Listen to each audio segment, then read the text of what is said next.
आत्म कल्याण के लिए कारणभूत है सम्यक दर्शन, सम्यक ज्ञान और सम्यक चारित्र। और इस रत्नत्रय में सबसे पहले हम बात करते हैं सम्यक दर्शन की।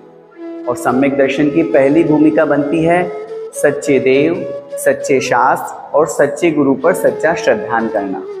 जैसा कि हम सभी जानते हैं, सच्चे देव वर्तमान इस पंचम काल में हमारे समक्ष नहीं हैं, लेकिन उनके द्वारा उपदेशित माँ जिनवाणी हमें प्राप्त है और उसी के अनुसार चलने वाले सच्चे गुरु आज भी हैं और पंचम काल के अंत तक रहने वाले हैं। हम सभी उन सच्चे गुरु का स्वरूप जानने के लिए आइए बढ़ते हैं आचार्य समंतभद्र स्वामी महाराज के श्री चरणों में।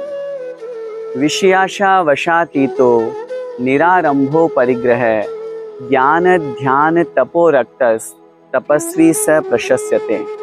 अर्थात जो पंचेंद्रिय विषयों की आशा से बहुत दूर हैं, जो आरंभहीन का हिंसा के त्यागी हैं, जो परिग्रह से पूर्ण रूप से रहित हैं और जो ज्ञान ध्यान और तप में हमेशा लीन रहते हैं, ऐसे सच्चे गुरु कहलाते हैं। और सच्चे गुरु की इस परिभाषा में खरे उतरते हैं वर्तमान के वर्धमान आचार्य भगवंत विद्यासागर जी मुनि महाराज।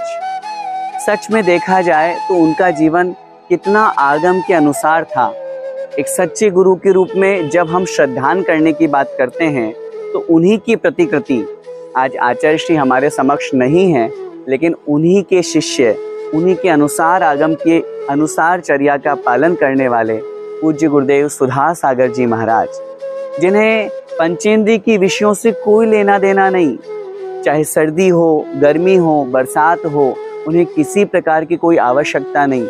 आज 50 और 52 के टेम्परेचर में लोग एसी से बाहर नहीं निकलते और वो निरत साधना करते हैं, हमेशा आत्म कल्याण के निमित्त से, बिना पंखा कूलर एसी के, जिन्हें किसी प्रकार की वस्तुओं की लोलुपता नहीं है, जो निष्प्रही संत हैं। ऐसे सच्चे गुरु हैं पूज्य गुरुदेव सुधा सागर जी महाराज।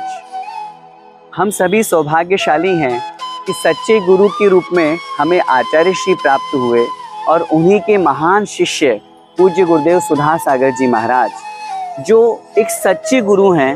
और निश्चित रूप से ये मान करके चलिएगा, यदि हमने सच्चे देव, सच्चे शास्त्र और सच्चे गुरु पर सच्चा श्रद्धान किया और ऐसे सच्चे गुरु जो पूर्ण रूप से लिप्तता से रहित हैं, ऐसे महान गुरु पूज्य गुरुदेव सुधा सागर जी महाराज, उनको हम सच्चे गुरु के रूप में स्वीकार करें, उनके ऊपर सच्चा श्रद्धान करेंगे तो हमारा सम्यक दर्शन बनेगा और आत्म कल्याण के लिए हमें गुरु चरणों में पहुंच करके अपनी आत्म साधना करनी चाहिए। यही हमारा आपसे निवेदन है और गुरु तीर्थ वंदना के रूप में हम इसको पूज्य गुरुदेव सुधा सागर जी महाराज के श्री चरणों में बारंबार नमोस्तु करते हुए सादर समर्पित करते हैं।